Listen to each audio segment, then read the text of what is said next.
বন্ধু চলে এসেছি প্রাকৃতিক সৌন্দর্য নিয়ে আপনাদের সামনে। জানি না কার কি ভালো লাগবে না লাগবে জানি না, কিন্তু এই দৃশ্য আমার মন জয় করে নিয়েছে। আপনাদের সঙ্গে একটু শেয়ার করে নিলাম। হয়তো আপনাদের ভালো নাও লাগতে পারে, আবার অনেকের ভালো লাগতেও পারে। চলুন দেখে নিই এই প্রাকৃতিক দৃশ্য। দেখছেন কত সুন্দর, চারিদিকে ধানের চাষ আর চাষ।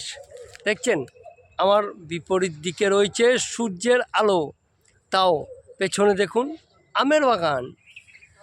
দাদা দিদি সবাই একটু প্রাকৃতিক সৌন্দর্যের সঙ্গে একটু নিজেকে কোঅপারেট করে দেখুন, সত্যি অমায়িক লাগবে। কারণ হচ্ছে এরকম দৃশ্য সব জায়গায় পাওয়া যায় না।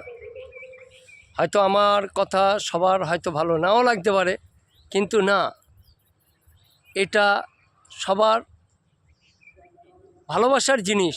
কারণ হচ্ছে সৌন্দর্য একটা এমন জিনিস, সেটা যেদিকেই হোক খুব দারুণ। তাই আপনারা এর অনুভূতি, এর ভালোবাসা, সৌন্দর্য জড়িয়ে রাখুন। হয়তো আমি পেরে উঠছি না সব সৌন্দর্যের কথা আপনাদের কাছে তুলে ধরতে, কিন্তু না, চেষ্টা আমার সব সময়ই থাকবে আপনাদের পাশে থাকার, সৌন্দর্যকে তুলে ধরার। এই বলেই টাটা, বাই বাই।